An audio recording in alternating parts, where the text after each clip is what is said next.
Hello, this is Terry with Blade Outdoors and welcome to another video. I think this is going to be part 10 of my survival garden video series, and as you can see I had some rain last night and it knocked my corn down. So I know it's not the wind blowing, it's just the rain. The amount of rain for some reason just knocks the plants over.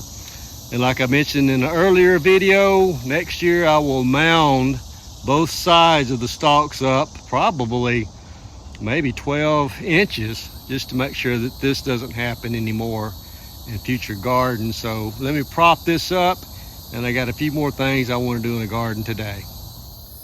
My corn is propped back up. Not the best way to do it, but hey, that's all I can do right now.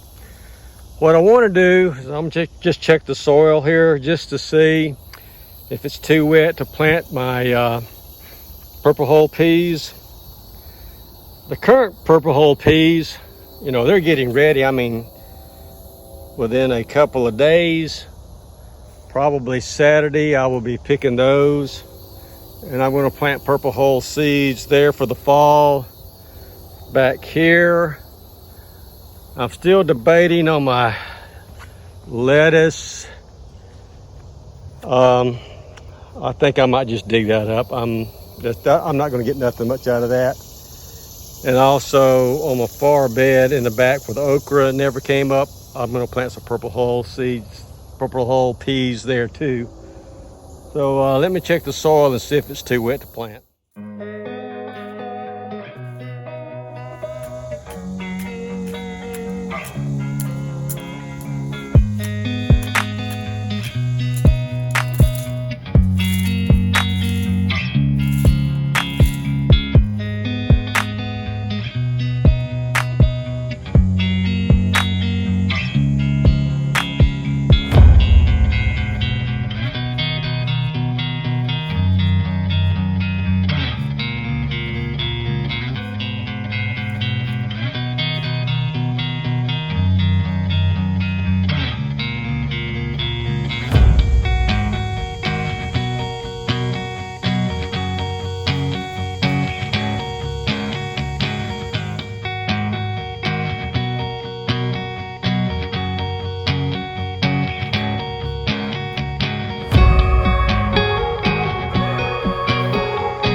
All right, the ground was moist, but not muddy.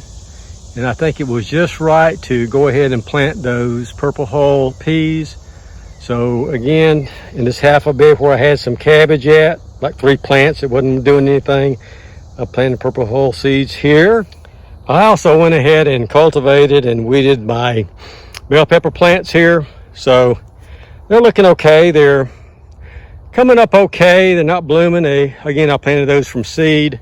One thing I noticed is this is probably the most shaded bed in the garden, so I'm sure that's got a lot to do with the bell peppers not producing or not growing as fast.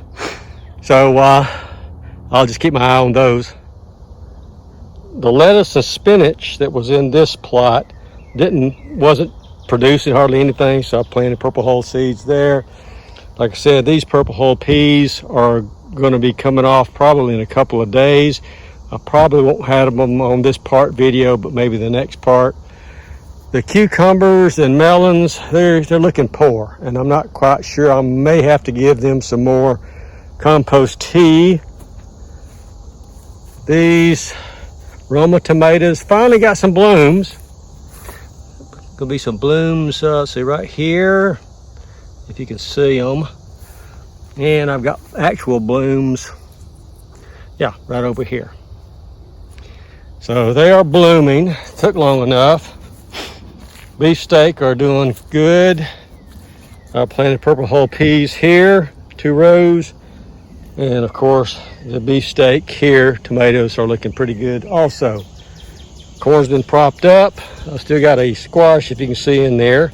And for some reason, like this squash plant and the other squash plants down here are just, and the other squash plants down here, they're blooming fine, but they're just not setting. So I'm not sure why. Could it be it's not being pollinated?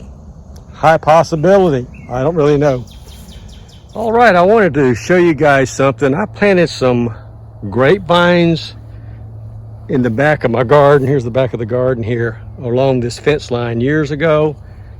And I just noticed the other day that I have grapes. And not that many, but I thought the vine had died, to tell you the truth. When it first started producing years ago, I had problems with birds. I just could not get rid of my birds. I know this is not part of my survival garden. I planted this years ago, but I did want to show you this, and I'll show you what I did. Again, this is not part of my survival garden, but I'll see if it helps or not. I did buy this owl, this fake owl, and it's only 10 foot from my grapes. So I may actually move it over here for right now and just see how it does, just protecting my grapes. So I've never had problems with birds in the garden with anything else. Maybe sometimes they'll get in some tomatoes, but usually it's very, very minor. So I'm not really worried about that. So anyway, just thought I would share that, guys. I'm not going to get very many peas, but I got to pick them because some of the pods are getting pretty old. So I'll pick and get what I can get.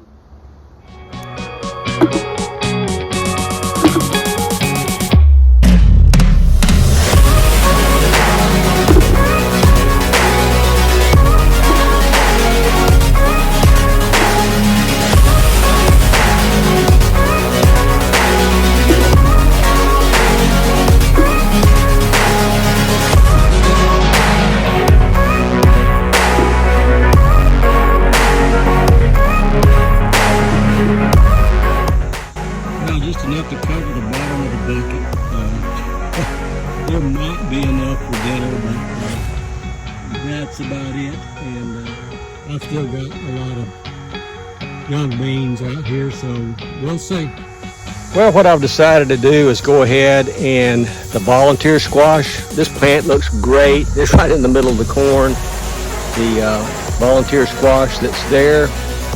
I'm going to go ahead and pick that. I want it to be relatively small, little crookneck squash. So it's not very much at all, but hey, it's a meal. Thanks for continuing to watch. I hope you're learning something. I know I am. I'm knowing that I've got to somehow put some more nutrition in the soils next year and definitely prop up corn better. So again, thanks for watching. Please like, comment, subscribe, share, and hit that notification button. and I will see you guys in the next video. Thanks.